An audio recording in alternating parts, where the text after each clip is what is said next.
From the Nevada Independent, this is On the Trail. I'm Jacob Solis. This week, we're just days away from Nevada's first in the West presidential primaries and Republican presidential caucus. And that means presidential campaigns have finally started dispatching candidates and surrogates in droves.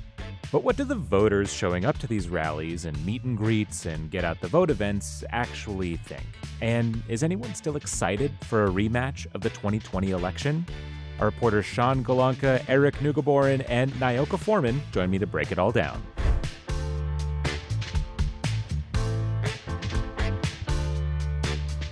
Sean, Eric, Nyoka, thanks for joining me. Thanks, Jacob.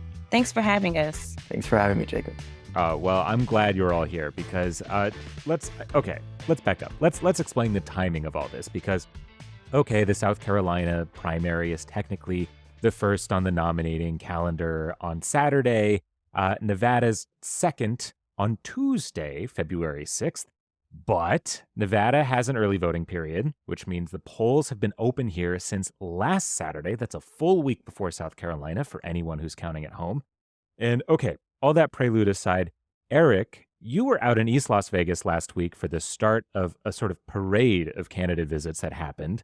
That included an event where California Governor Gavin Newsom and former Governor Steve Sisolak were handing out signs on a Friday afternoon. So I just have to know, what kind of person comes out to an event like this? It was at a house, right? On a Friday afternoon to hang out with Gavin Newsom and Steve Sisolak. What was the vibe? Yeah, so it was at the house of Donna West, who is the longtime Nevada Democratic surrogate. And the vibe was good. There were about 20 people by my estimate. It seems like, based on the people I talked to, that they were just the staunch supporters of the Nevada Democratic Party. They had supported Sisolak, who was there, making a rare public appearance since his election defeat a year and a half ago about. And yeah, it was mostly just a quick meet and greet for former Governor Sisolak and Governor Newsom. Okay, but while Newsom was there, he took some pot shots at folks, right? In Lombardo specifically?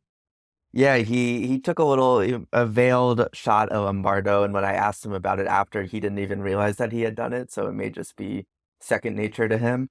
But he said, and he told reporters afterwards that there was a cohesion among Western governors that existed before Governor Lombardo was in office with Governor Sisolak, and he said that was lost a little bit now. So just a little jab at it. He wouldn't answer questions about the primary caucus, so I guess that shows the limits of him willing to intervene in Nevada politics. But he made sure to say some words for Governor Lombardo. Well, you bring up the primary caucus, so we may as well talk about the Republicans. Sean, you were part of the team alongside me and our colleague Janelle Calderon, who had to cover Trump last Saturday because he was also in town for the start of early voting. But early voting for a primary that he's not in, right? If you've been listening to the podcast, you know he's on the caucus ballot, not the primary ballot. It's been a whole thing. Okay, so Sean, why did Trump even come to Vegas last Saturday if the caucus isn't until February 8th? Well, for one, Southern Nevada, beautiful in midwinter. And, former President Trump certainly has some friends to visit within the Nevada GOP. But, in all seriousness, this was about the general election, I think. The caucus, of course, is a little bit of a ways away. And he's there to rile up support for the caucus because, certainly with all Republican voters getting mail ballots in the primary, he wants to try to drive up his caucus numbers and not have a lower number than Nikki Haley, when the final results come in from each election. But I think the content of his speech showed just how much this was about, kind of his focus shifting to the general election and Joe Biden. So we can get a little bit more, into the content, I think. But Jacob, what was it like, being on the ground there?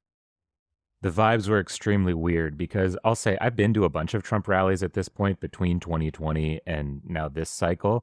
And a lot of them, and Eric, you were at one last year, right? That was at Stoney's Rockin' Country, this honky tonk bar in the middle of Las Vegas. Or he'll do rallies at sort of like, an event center or a convention center or sort of like big venues. This was in the middle of East Las Vegas, which is not just like Democratic territory, but like deep Democratic territory. And it was at like an intramural soccer field that was just like on AstroTurf, and everyone was just standing there for hours. At one point, they started playing the Phantom of the Opera music, and it was like everyone was dissociating because they had been there for so long that no one realized it was happening until about 3 minutes into the song. Like the crescendos were happening. Then they switched it to Elvis. They sort of realized their mistake. Just very strange. And then even Trump's speech, sort of like he went on, and Sean, you were watching it. He talked for about 5 minutes about mental aptitude tests, but not even like bashing Joe Biden, which he did do. But he just sort of talked about how well he would do on a mental aptitude test, and then talked about the specifics of this mental And aptitude test that he took. how well he did on one mental aptitude test that he took years ago, and he was like recalling some lengthy mental math question from the test, and how he had to like recall words that they gave him at the start of the test and repeat them back at the end of the test. Um, it was hard to make Yeah. sense of.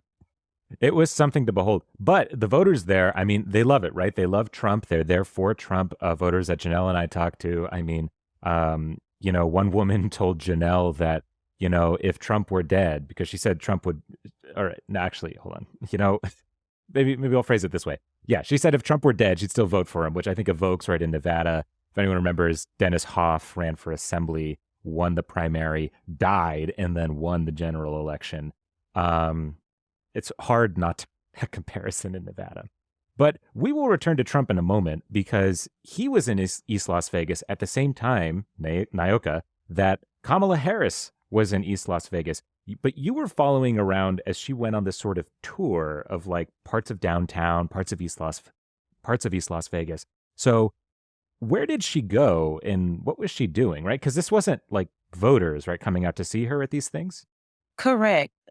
She started her day, from what I know, at the Chef Jeff Project, which is in North Las Vegas, close to East Las Vegas, kind of like in that area, Las Vegas Boulevard and Pecos.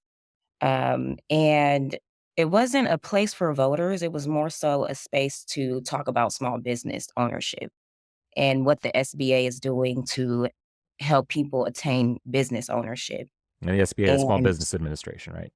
right, the Small Business Administration. They're working on ensuring that formerly incarcerated people would not have to divulge that they have criminal histories. That policy isn't out yet, but that's something that they're proposing.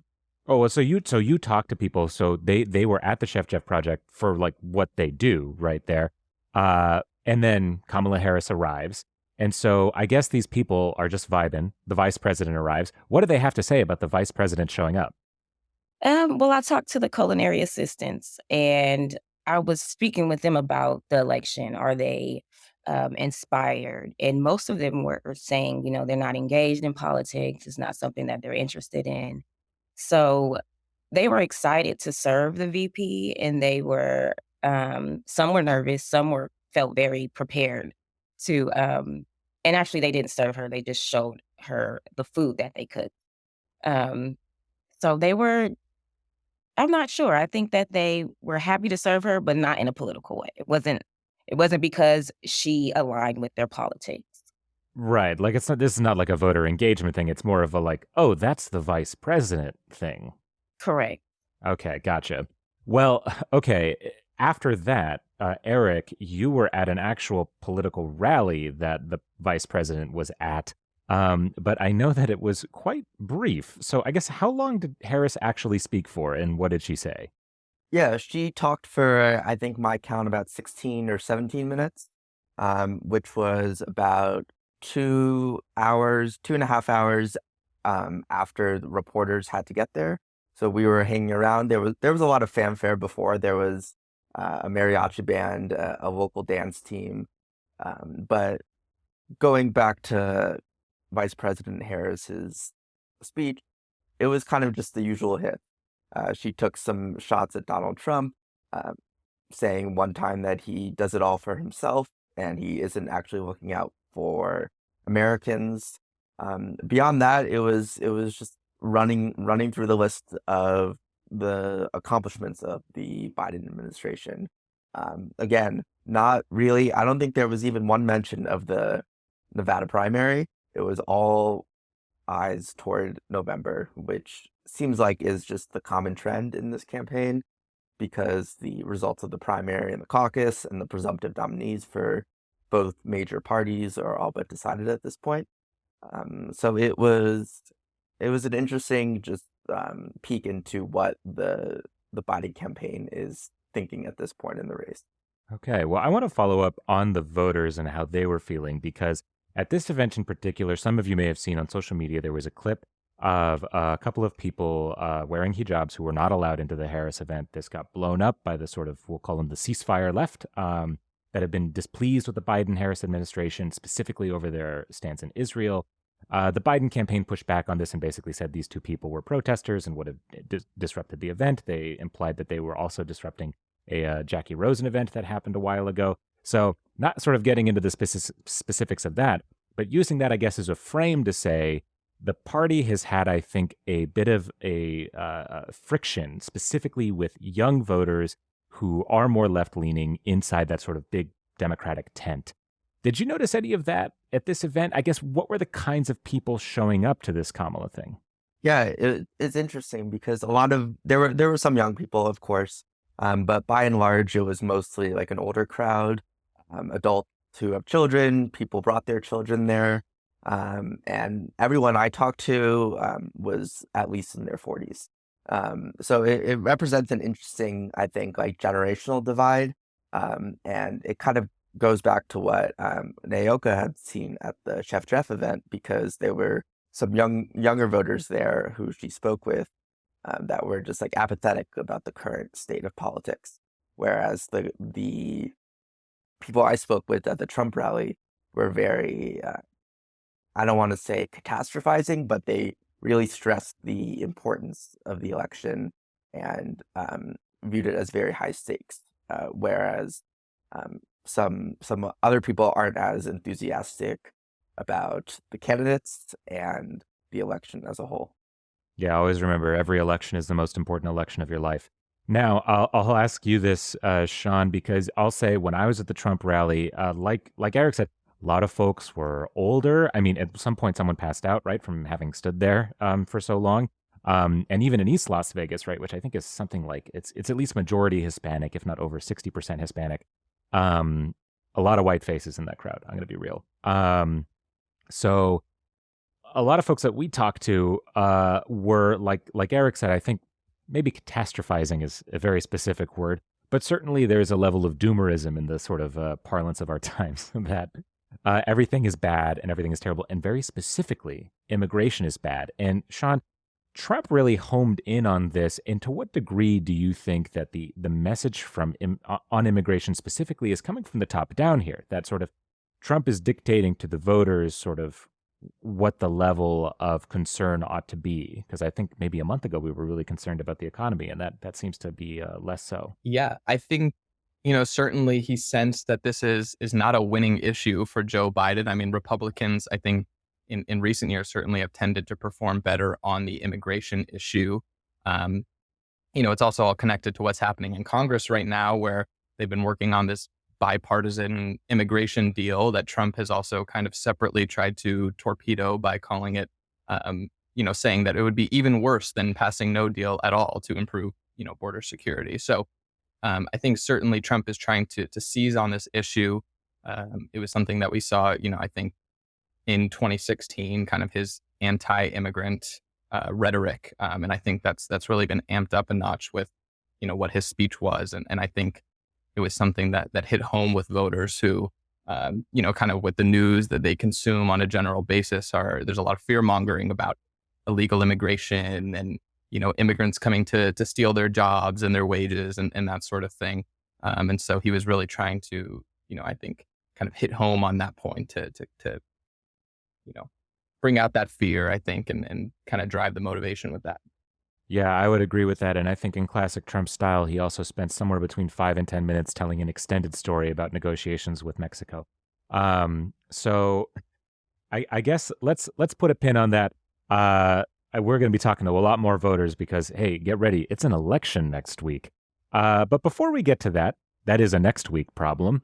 It is time for the lightning round, everybody. Every week, if you are unfamiliar, we have the lightning round where we go through stories that we just can't stop thinking about this week, as long as it's still related to campaigns and elections. So we're going to go in a circle here. Sean, we're going to start with you. What's in your lightning round?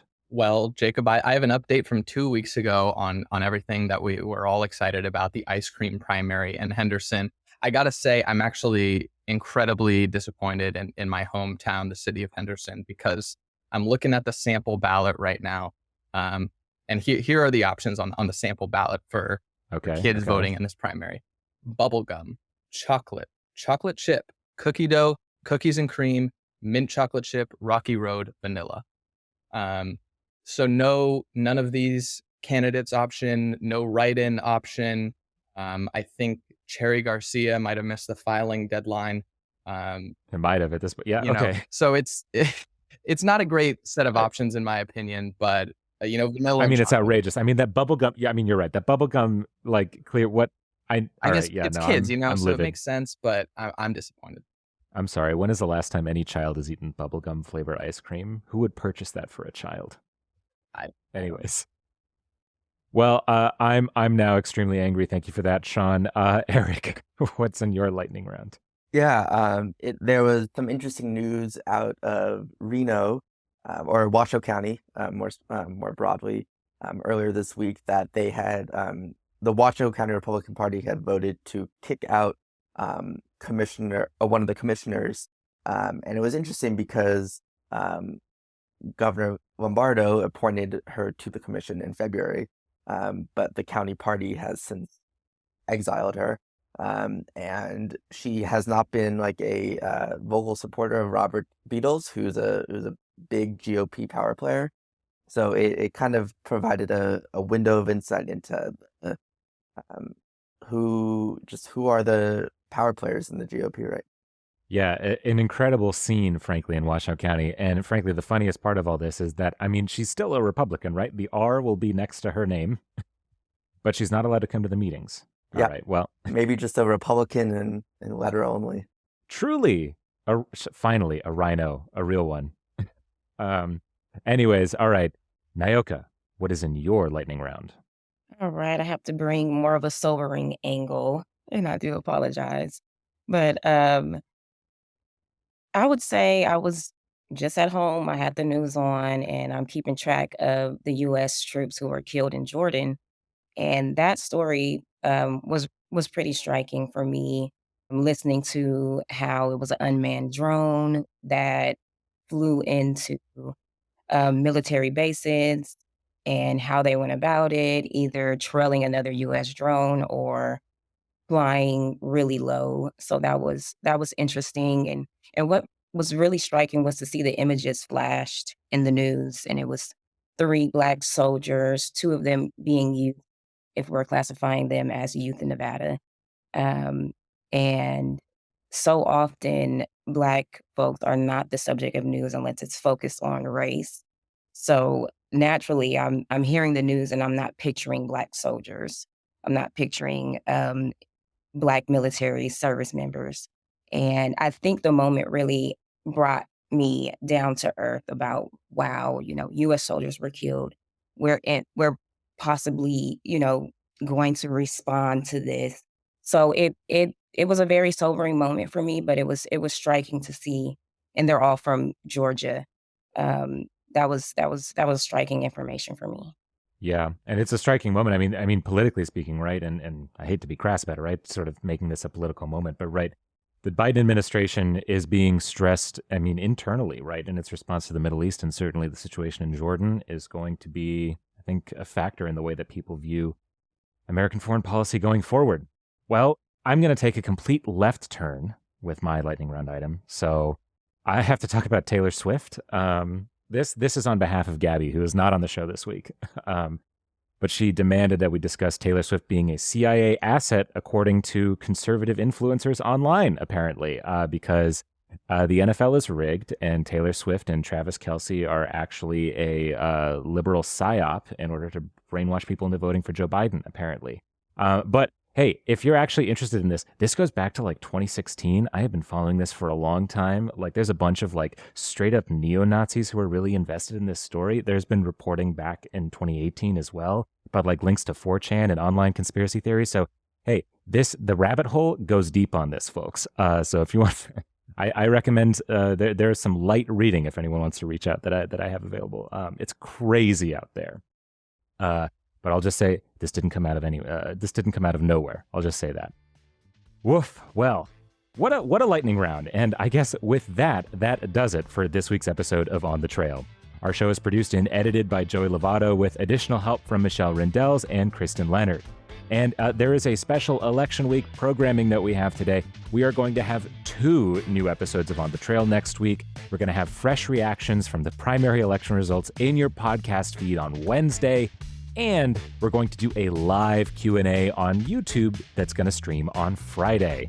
We're going to have more details for you next week, but if you want to send in your questions ahead of time, you can email us at elections@thenvindy.com. That's elections@thenvindy.com. And if you've got even more burning questions, our DC correspondent and On the Trail regular Gabby Birnbaum will be doing a Reddit Ask Me Anything on the Nevada Politics subreddit on Wednesday. So if you've got those burning questions about how Biden or Congress or the courts are going to affect Nevada, head to r/Nevada Politics on Wednesday, February 7th. Whew. From the Nevada Independent, I'm Jacob Solis. We'll see you next week.